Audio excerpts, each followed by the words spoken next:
안녕하세요. 성공이민 MCC입니다. 오늘은 미국 취업 이민에서 가장 중요하지만 의외로 많은 분들이 정확하게 이해하지 못하는 단계, 바로 I-140의 역할에 대해서 말씀을 드리려고 합니다.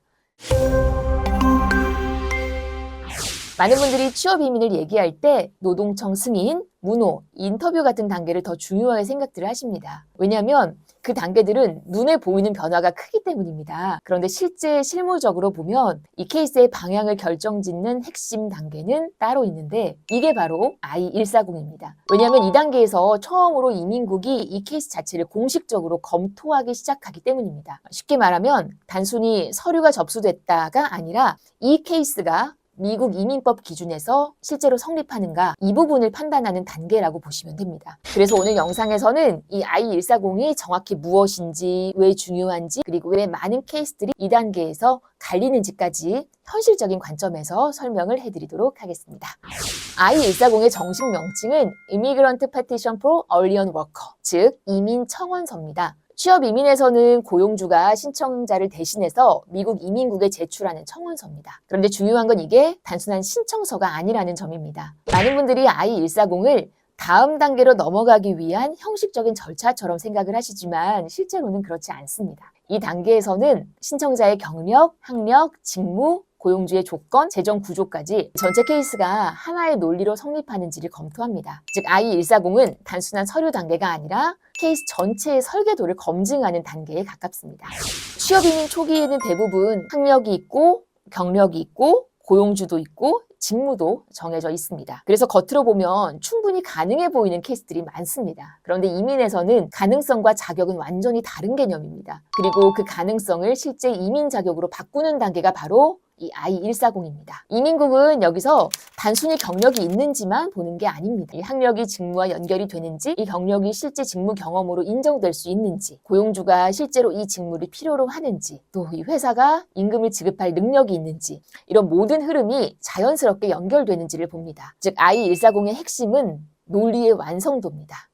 여기서 이제 많은 분들이 오해하는 부분들이 있는데요. 노동청의 승인, 즉 LC 승인을 받으면 거의 끝난 것처럼 생각하시는 경우가 많습니다. 그런데 실제로는 LC 승인 이후에 I-140에서 문제가 발생하는 케이스도 적지가 않습니다. 왜 이럴까요? 그 이유는 간단한데요. LC와 I-140은 아예 심사 기준 자체가 다르기 때문입니다. LC는 노동시장 중심입니다. 즉 미국인으로 채용이 어려웠는가를 보는 단계입니다. 반면에 I-140은 이민법 기준의 중심입니다. 이 신청자가 실제 이민 자격을 충족하는가를 봅니다. 그래서 이 LC에서는 문제가 없었던 부분이 I-140에서는 문제가 될 수도 있습니다. 예를 들어 경력 기간은 맞지만 직무 연관성이 약한 점, 끼는 있지만 현재 포지션과 연결성이 부족한 점, 혹은 회사 재정 구조가 불안정한 부분 등등 이런 요소들이 I-140에서는 굉장히 중요하게 작동을 합니다.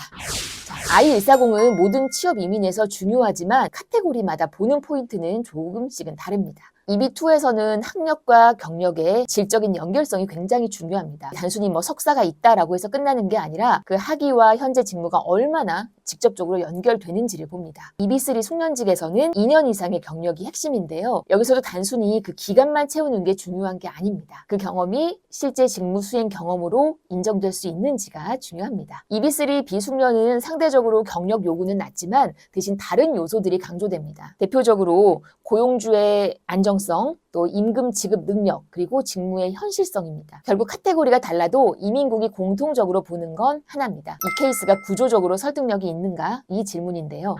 실무적으로 보면 I-140에서 정말 자주 문제되는 부분이 있습니다. 바로 ability to pay, 즉 고용주의 재정 능력입니다. 많은 신청자분들이 본인의 경력과 학력에만 집중하시지만 이민국 입장에서는 그 회사도 굉장히 중요합니다. 왜냐하면 결국 중요한 질문은 이 회사가 실제로 이 임금을 계속 지급할 수 있는가? 이게 참 중요한데 이를 확인하기 위해서 세금 보고서나 재무제표, 또 급여 기록 등을 검토를 하게 됩니다. 그래서 아무리 신청자의 스펙이 좋더라도 회사 재정 구조가 불안정하면 케이스 전체가 흔들릴 수 있습니다. 즉 I-140은 개인 심사이면서 동시에 고용주의 검증 단계이기도 합니다.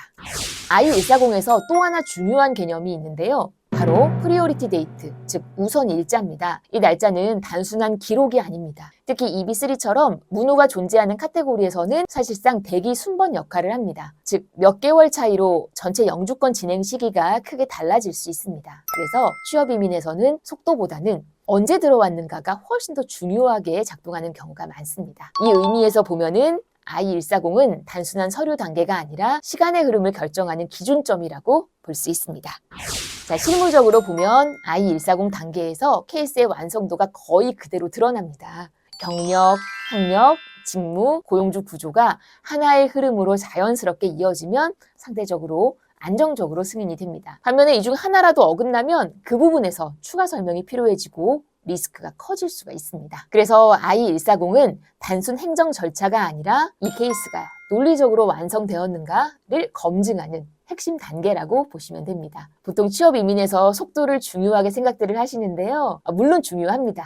하지만 실제 결과를 결정짓는 건 속도보다 설계입니다. 그리고 그 설계가 처음으로 공식 검증되는 단계가 바로 I-140입니다. 그래서 취업 이민에서 I-140은 단순한 중간 절차가 아닙니다. 이 케이스가 실제 이민으로 성립하는가를 판단하는 가장 핵심적인 승인 단계입니다. 자, 오늘 영상이 취업 이민 구조를 이해하는 데 조금 더 현실적인 기준이 되었으면 좋겠습니다. 영상이 도움되셨다면 구독과 좋아요, 그리고 알림 설정까지 부탁드립니다. 고맙습니다.